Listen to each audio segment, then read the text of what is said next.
Hello, once again. This is Brother Teacher. I want to talk to you about water, primarily drinking water. Some of the pros and the cons to drinking water. What water is okay to drink?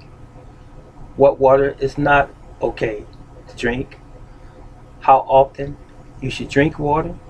How much water you should drink? What's the best water? Now, let's say this. First of all, over two-thirds of your body, our bodies, are made of water. All the way down on a cellular level, it's water. We need water down to the very cells in our bodies. Okay? So what you see in the glass, that clear stuff that we call water, once it leaves that glass and we drink it and it goes down our esophagus into our stomach, it goes on a journey. It's absorbed into the body, into the small intestine, to the bloodstream, and then to the tissues. It transports through the blood, as does the blood carry oxygen. It also carries nutrients. Can't have blood if there's no water. You follow? Now, I've heard people say over the years that you have to have 8 to 10 glasses of water a day. 8-ounce glasses of water. So how much of this is true?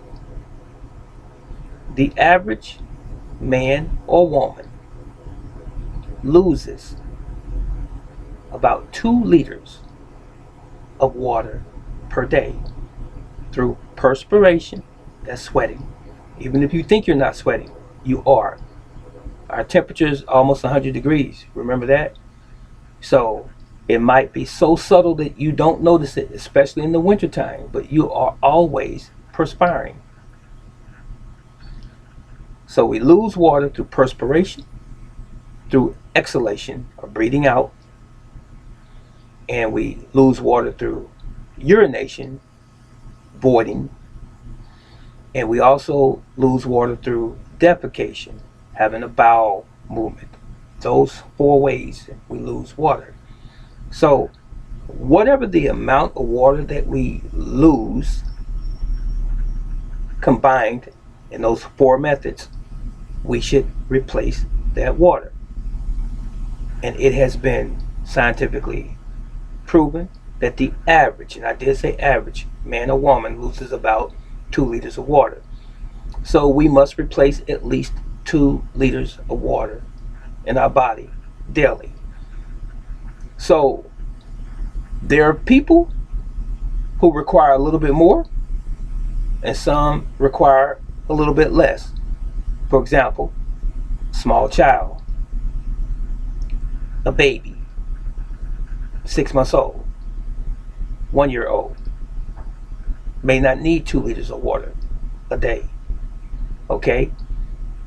Some people may require a little bit more because they might be much larger individuals or people, 300, 400, 500 pounds, and those people do exist. Okay? But the rule of thumb is this: make sure that you monitor you and that you know what your habits are so that you can know what you need to do for yourself in terms of your water intake. Now, as it relates to being dehydrated, which means not hydrated, hydration is not simply a lack of water. Hydration is a lack of water along with the electrolytes and or minerals that you lose through those methods that I mentioned earlier: defecation, urination, breathing out, and perspiration. You lose calcium, potassium, magnesium, and so forth through those methods. You want to replace those minerals or those electrolytes, especially when you are exposed to extreme amounts of heat, especially when you are in the summertime playing sports. Some people don't have to play sports, they just perspire a lot. Especially when you're engaged in activities that require that you sweat. Okay, you want to make sure that you minimally intake the minerals that your body has lost in addition to the water. I see lately, over the past year or so, that people have been really big on buying mineral water. It's up to you if you want to waste your money on a quick fix, but your minerals are actually in your fruits and your vegetables. That's it. So when you are replacing the water that you lose throughout the day with more water, make sure that you eat a salad, eat some broccoli, some kale. You can steam it. Eat you an apple, an avocado. Take back in those minerals that your body has been losing.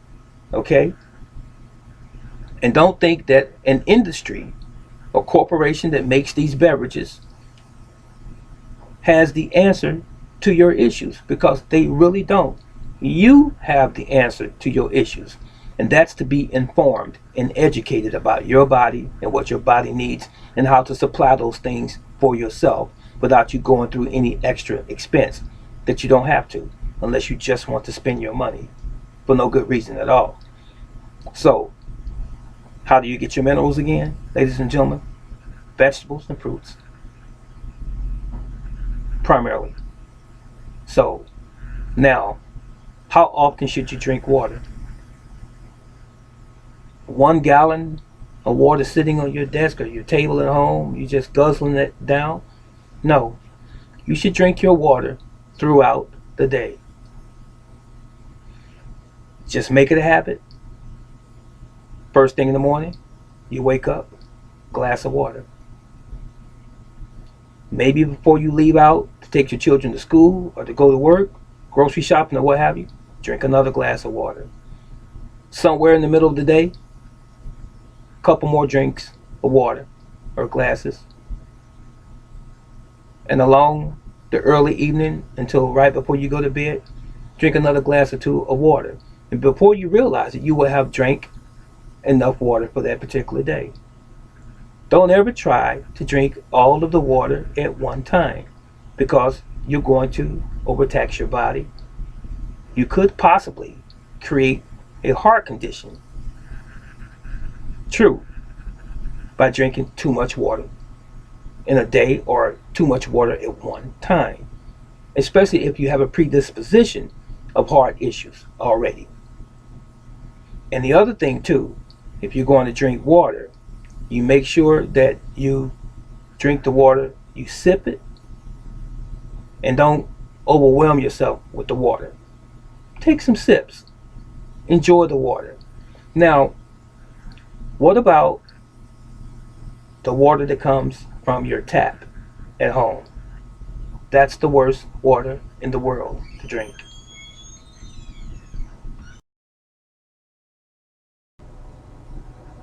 Yes, the worst water is tap water, municipal water.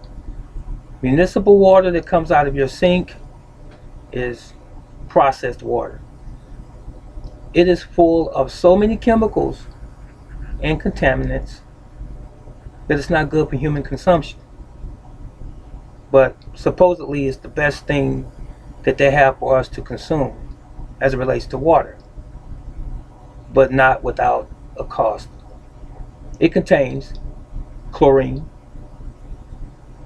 It contains a little bit of arsenic. It contains many other chemicals. It contains parasites. Some of those chemicals were designed to kill the parasites, living organisms. It contains runoff from chemical plants. It contains medications that have been flushed down people's toilets. It contains all of those things. Now, what are we supposed to do to get rid of those chemicals? First of all, I advise everyone to get a filtration system in their homes. You can get a simple charcoal filter that would get rid of a lot of the contaminants that get through the water system, the parasites and so forth, because some of them after a period of time become immune to the chemicals. And if you don't have a charcoal system, maybe or perhaps a reverse osmosis system you can have installed under your kitchen sink. Now, my practice is this: if I were to use municipal water, I would boil the water to kill the parasites. Now, the chemicals that are in the water already, you cannot boil them away. So that includes the heavy metals, aluminum, and all of the other things that's contained in the water. So how do you get rid of those? We have to do a metal detox from time to time. You decide how often you want to do it, but realizing this, after you have watched this video, maybe a couple of my earlier videos, you need to decide how long have you been subjecting yourself to tap water, and you make your decision based on that. But one of the ways that you can detox heavy metals from your body is to take in dark green vegetable life.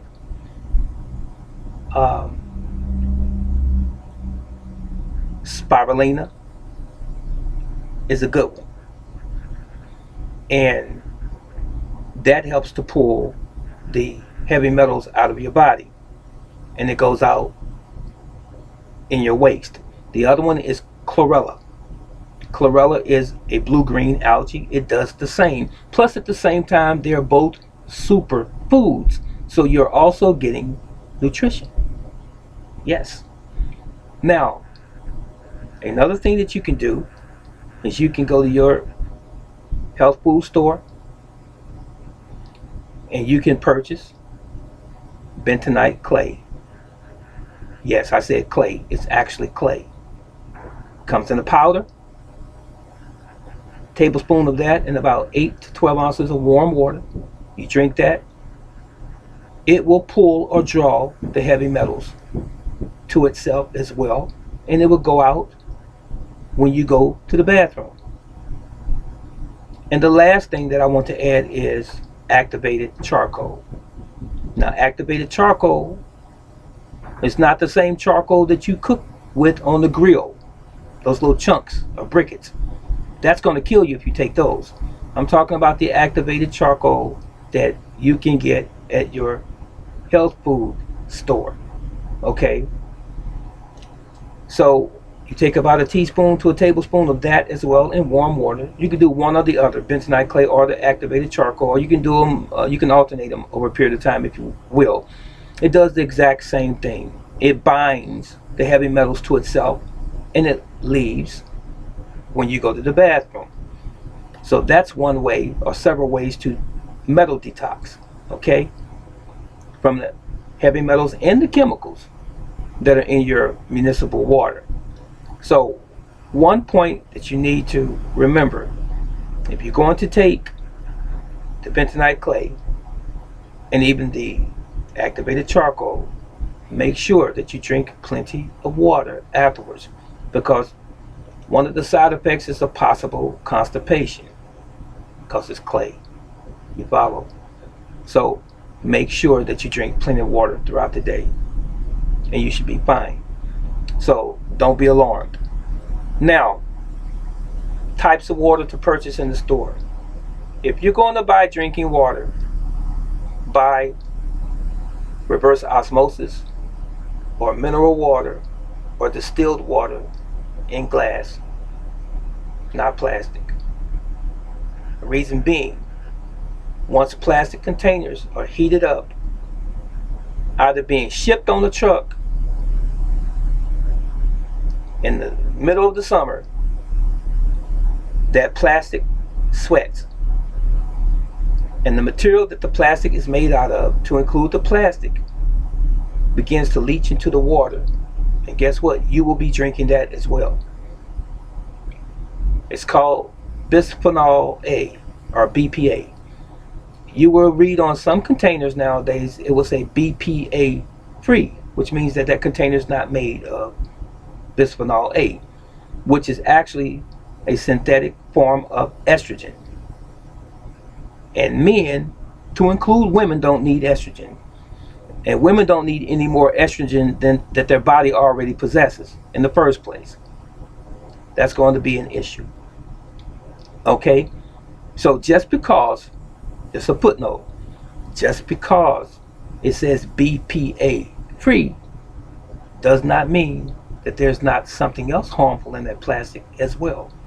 So it's always best to err on the side of safety. Glass is crystal. It does not hold chemicals or toxins within itself, okay? It might be a little cumbersome and a little heavier than plastic, but it's better for your health. So let me see that I've covered all of the bases. I told you what water you should drink, distilled, reverse osmosis, and mineral water in the bottles if you were to purchase it from a store. Now, while I'm on those three waters, let me touch on distilled water. Here's a myth. Distilled water has a pH of 7.0, which is neutral. It stands right in the middle of acidic and alkaline. It does not pull minerals from your bones. It does not pull any of your minerals, no calcium, no magnesium, no nothing from your body at all. That's a myth. It is perfectly safe. The only thing is, it just doesn't have any minerals in it. It is just plain water with no minerals. So for a person to say that it pulls minerals or has no minerals in it, then how much in the way of minerals does drinking water from the tap have in it? Can you say zero? The minuscule amount that's in there doesn't amount to anything, especially with all of the other chemicals that are in there as well, to include the pharmaceutical drugs that were flushed down the drain, that people throw down the drain every single day. That's in your water as well. I've also touched on the filter. You need a charcoal filter or a reverse osmosis system. Now, for those of you who enjoy sitting in the bathtub, taking a nice hot bath before or after work, before you turn in, or a hot shower, understand this. When the water is hot, it opens up your pores. Okay? Now, if you have chlorine and all of these other chemicals in the water that's coming from your tap, guess what? You're absorbing it through your skin once your pores are open in the shower or the bath. So you may want to also invest in a shower head filter as well, and a bathtub filter. Just do a little research and find one that's appropriate for your own tub and shower head.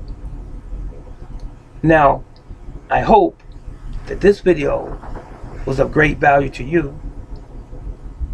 I am a user of my own advice, if that makes sense to you. In other words, the things that I'm telling you, I already do. That's a fact. I have a filtration system. I try my utmost not to drink bottled water from plastic. And I try to always make sure that I have plenty of minerals through my vegetables, especially my smoothies and my fruit, while I'm drinking water. So, are you going to follow this today?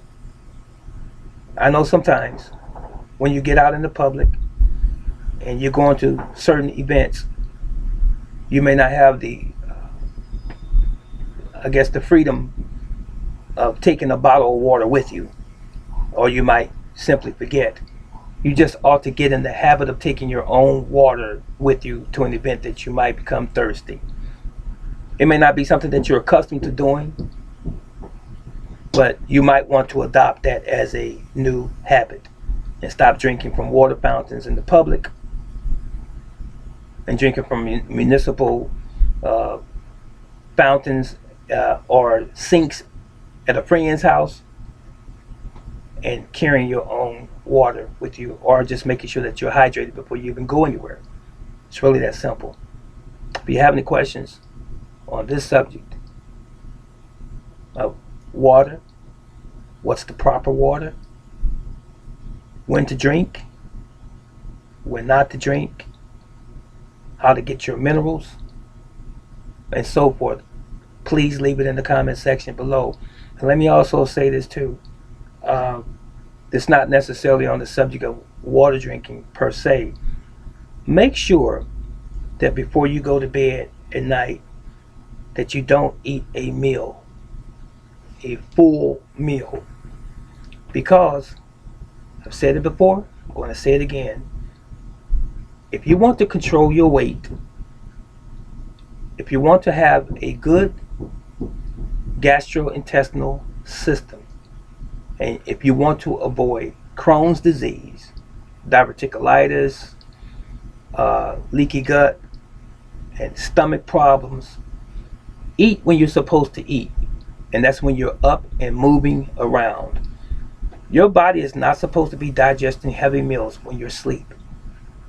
If anything, it's going to irritate your body and your stomach, because your body not only has the task of trying to heal itself from the day's activity, now you have placed upon it even a greater burden of having to digest food at the same time, and you wonder why you're so tired the very next day and you don't want to get up.